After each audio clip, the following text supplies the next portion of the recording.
Hello friend, good morning. Welcome to my new blog. આજે અમે જઈએ છીએ ફરી અમદાવાદ.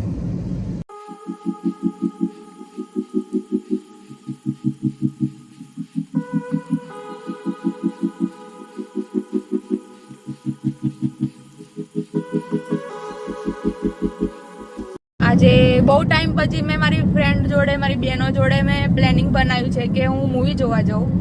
એમાં બી એમને જોર આવે છે કે હું તને અમદાવાદ નહીં લઈ જાઉં.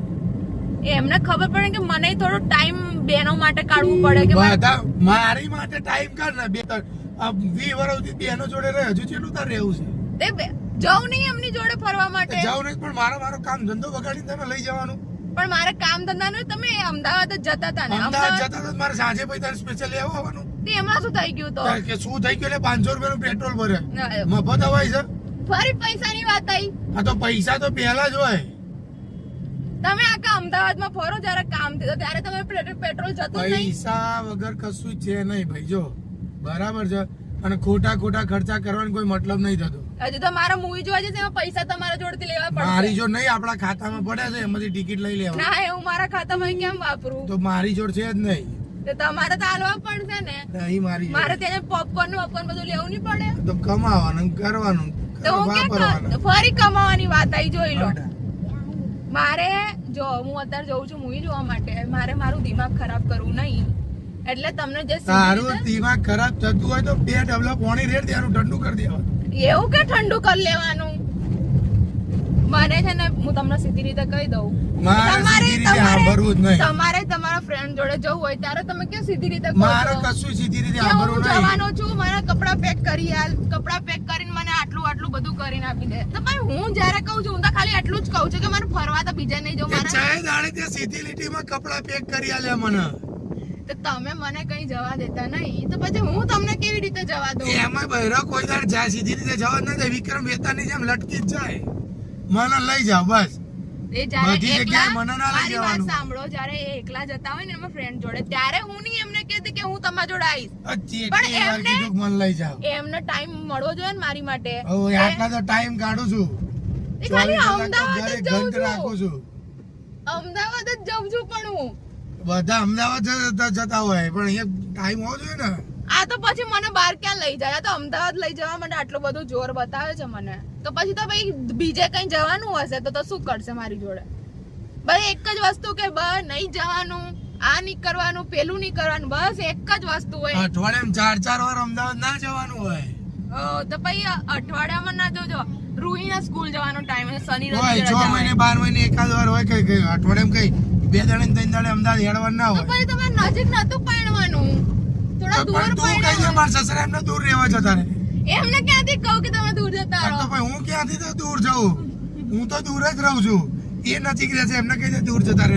એ કોઈ નજીક નહીં રહે, એ બી દૂર જ રહે છે. અહીંયાથી કેટલું કિલોમીટર થાય છે? કેટલા કિલોમીટર થાય? 20 કિલોમીટર થાય છે. તો પછી હવે એટલી નજીક રહેતા હોય, અમને પહેલે ખબર પડી કે મારે આટલું નજીક નતું પડવું, થોડા દૂર જ પડી જતા તો આટલું જલ્દી જવાનું, જલ્દી આવવાનું થતું નહીં. એવું ના હોય, બધા નજીક પડતા કે તમારે જેમ 2 દાડે બિસ્તરા ભરી નહીં જતા.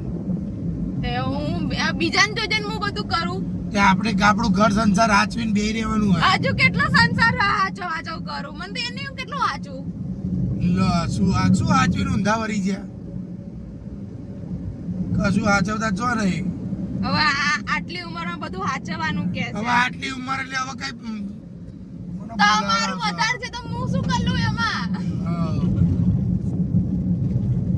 જો હું તમને પેલા કહી દઉં, જો રૂહી ને શનિ રવિ રજા હોય, શનિ રવિ માં તો હું કઈ જઉં કે ના જઉં? કશું એવું જવાનું ના હોય. એના છોકરીને ઘેર બેહાડીને આરામ ના કરવાનું હોય. એ તારે આરામ કરવું છે રૂહી? હા, હુઈ જા. ક્યારે તો આમ મોં આમ સારું રાખીને તો આમ કહો કે પિયા હા તું જા, તું ફર એમ કરીને. ચોથી મોં સારું રે. મારું કામ ધંધો બગડીને પછી હું તને લઈને જાઉં, મારું ચોથી મોં સારું રે. મારે કામ ધંધો બગડે નહીં. આજલો સવાર 9 વાગે નીકળે, 12 વાગે નીકળે. તે ઘરનું કામ ચાલુ છે આપણે, એટલે તમે ઘરે હતા.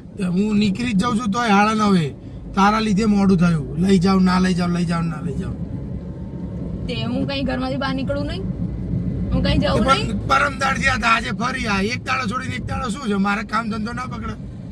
તમને લઈને જાવ એટલે મારે તો ઘેર લઈ જવાની ટેન્શન હોતી. 2 કામ વધારે થતા તો ઓછા થાય. તકલીફ તો મારે જ છે ને. પણ કામ પતાઈને પછી સાંજે લેવાના હવે હવે ના કામ ચાલે? પતાવીને સાંજે લેવા એટલે 9 વાગે લેવા આવું. તો 9 વાગે તમારે શું કામ છે તો? તો તમારે ઘેર કામ ધંધો જ નહીં, અમારે બધું કરવાનું. આપણે ઘેર બેહી રહ્યા તો જોર આવે બધા. તે ઘરે કંટાળો આવે છે અત્યારે શું કરું તે? ઘરે કંટાળો આવે તો હું ઘેર કઈક લાવી દઉં છું, પેલું ભરવાનું ભરજો પેલા. એવું બધું મને ના ફાવે. એ તો બધું કરવું પડે, એવું પૈસા બધું મને ના કમાવા. ફાવે. પછી એવું ટેન્શન થતું હોય તેવું કરવાનું. જો ગાઈસ અમાર તો આઈતે ને આઈતે ચાલુ જ રાખશે.